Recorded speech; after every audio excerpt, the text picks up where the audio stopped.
Bom dia, boa tarde, boa noite.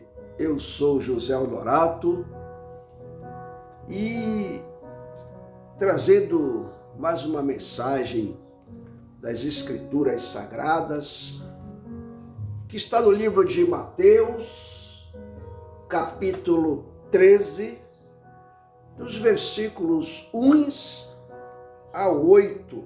Mateus, capítulo 13, versículos de 1 a 8. Diz assim a santa, rica, gloriosa e poderosa palavra do Senhor. Tendo Jesus saído de casa naquele dia, estava assentado junto ao mar. E ajuntou-se muita gente ao pé dele, de sorte que, entrando num barco, se assentou, e toda a multidão estava em pé na praia. E falou-lhe de muitas coisas por parábolas, dizendo: Eis que o semeador saiu a semear. E quando semeava, uma parte da semente caiu ao pé do caminho. Então vieram as aves e comeram-la. E outra parte caiu entre pedregais, onde não havia terra bastante. E logo nasceu, porque não tinha terra funda. Mas vindo o sol, queimou-se e secou-se, porque não tinha raiz. Outra caiu entre espinhos, e os espinhos cresceram e sufocaram-na. E outra caiu em terra boa, e deu frutos. Um grão produziu 100, outro 60 e outro a 30. Louvado seja o nome do Senhor. Glórias a Deus. Aleluias. Palavra de salvação, irmãos. Irmãos, neste capítulo, Cristo, ele prega exclusivamente o reino dos céus e aproveita, evidentemente, para instruir os seus discípulos em qual o método mais eficaz de plantar a palavra de Deus aqui no plano terreno. 6 parábolas estão contidas em Mateus 13. E a primeira, ela visa mostrar ao mundo quais de fato são as grandes dificuldades que impedem as pessoas de se beneficiarem do Evangelho de Cristo, irmãos. E quantas vezes a palavra não alcança o seu objetivo maior. O objetivo maior, que é trazer ao mundo a luz a todas as pessoas, irmãos. E muitas das vezes por culpa única e exclusivamente da própria pessoa. 4 tipos de solos estão contidos aqui, 4 tipos de corações, 4 tipos de preocupações temos neste capítulo. Uns preocupados com as coisas do reino, outros, a grande maioria, preocupados com os interesses mundanos. Mas 2 parábolas, a do joio e a da mostarda, visam mostrar a mistura do que é bom e daquilo que é ruim para a igreja cristã, irmãos. E isso continuará até a grande separação que ocorrerá no dia do julgamento. As pessoas aceitando ou não, você querendo ou não, esse dia verdadeiramente chegará, irmãos. Porque a palavra de Deus, ela é inerrante, ou seja, ela não erra. Mas as parábolas do tesouro e da pérola, elas nos mostram que aqueles que esperam a salvação através do Evangelho devem arriscar tudo que têm, sem medo e sem receio, irmãos. Porque o que necessitamos, tudo aquilo que precisamos para o nosso dia a dia, o nosso sustento, a nossa sobrevivência aqui no plano terreno, isto nos será dado. E não faltará absolutamente nada, irmãos. Em hipótese alguma. Essas são as promessas que Cristo fez para aqueles que obedecem, que creem em Cristo. Então, precisamos semear a palavra. Devemos estar sempre dispostos em pregar o Evangelho de Cristo. No livro de Eclesiastes, no capítulo 11, versículo 6, eu marquei aqui, diz que devemos lançar a palavra pela manhã e também à tarde, porque não sabemos qual delas prosperará, irmãos. E uma palavra pela manhã e outra à tarde, se bem ouvida pelos ouvintes, estará longe de voltar vazia, irmãos.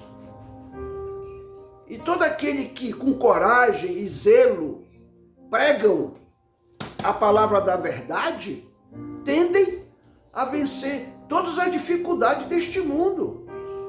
Por isso devemos pregar o Evangelho. Não importa se na igreja, se na rua, se dentro de casa, se na vizinhança.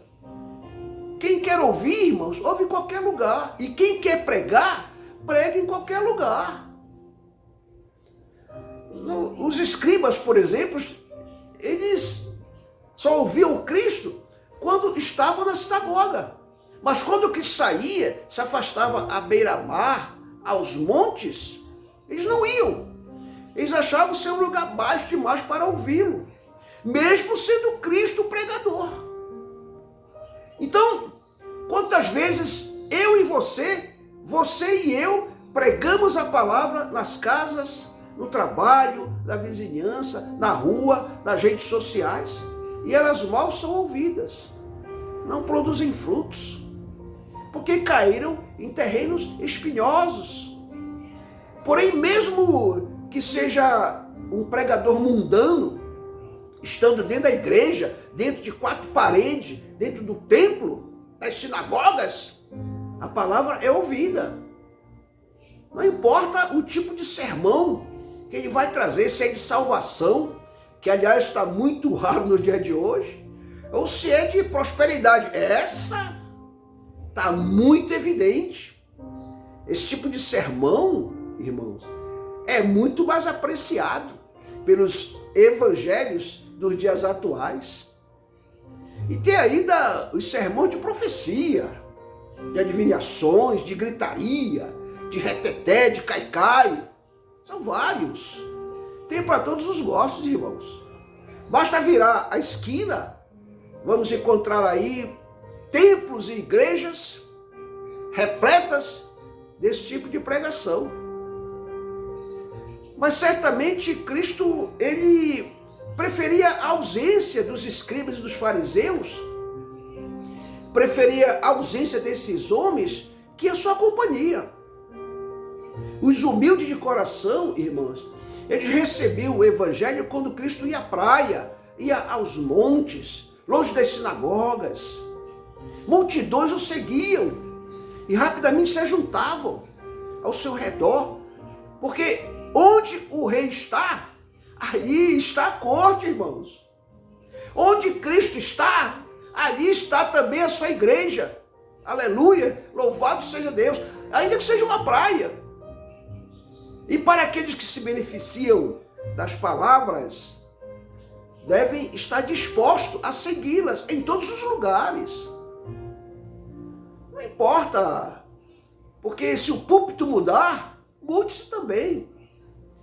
O que não pode deixar, irmãos, é de se alimentar da palavra, deixar de ouvi-la, deixar de meditar. E isso precisa ser diariamente, irmão, todos os dias, para fortalecermos o quê? O Espírito, alimentarmos o Espírito. Então, Cristo saiu dentro da sua casa. porque não havia espaço para todos aqueles ouvintes. E foi para onde? Para o ar livre, foi para a praia, entrou no barco, e hoje nós fazemos o mesmo. Mesmo de dentro da minha casa, nós estamos lançando a palavra do Evangelho. Certamente, ainda que de dentro de casa, essa palavra chega a muitos irmãos. Então, devemos continuar pregando esse Evangelho, não importa de onde, se é de casa, se é da rua. Agora, é uma pena que muitos pregadores prefiram locais espaçosos, fabulosos, surtuosos, deslumbrantes, com uma plateia como se estivesse num teatro, verdadeiros picadeiros, verdadeiras casas comerciais, casas de shows, antro de mentira, de fábulas e de falácias. E esses pregadores, esses locais também são apropriados para palavras caírem em solo espinhoso, onde as pessoas ouvem com alegria, com entusiasmo, mas em pouco tempo vêm as paixões mundanas, o interesse pela riqueza deste mundo, as paixões das coisas materiais, e aí sufocam a palavra, e a mesma se torna infrutífera, até mesmo para muitos pregadores. Eles pregam uma palavra infrutífera para eles mesmos, irmãos, porque não vivem essa palavra. Mas que eu e você, que você e eu, que nós possamos ser a boa semente, ouvindo e compreendendo como os filhos do reino. O trigo, ainda aqui no meio do joio, mas disposto a renunciar às paixões deste mundo, para darmos bons frutos e produzirmos 30, outros 60, ou até mesmo 100 frutos. Amém? E lembre-se, meu irmão, minha irmã, é muito importante o cristão lembrar-se do que está escrito em Provérbios, capítulo 12, versículo 22. O Senhor Deus odeia os mentirosos, mas Ele ama com grande amor os que dizem a verdade. Deus abençoe a sua e a minha vida, em nome santo e poderoso do Senhor Jesus. Amém e amém.